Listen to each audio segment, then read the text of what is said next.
yadda kuka sani kullum ina zuwa muku da bayani na yau shine mutane a daina hassada.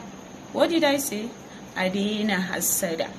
Idan ka gan kana da abu kuku karo ka Allah ya baka abu, Allah bai baka wannan abu a lokacin da kake so ba, ka ga dan uwanka da shi, ka daina mishi hasada.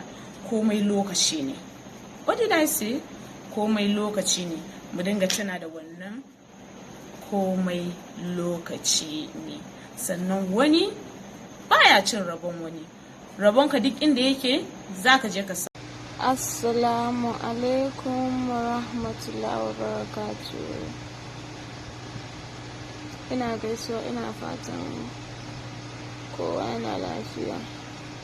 Wallahi bacci nake ji, amma ina son yin bidiyo in mika godiya zuwa ga jaruma empire. Sai gobe, ina da surutu a bakina, amma sai gobe.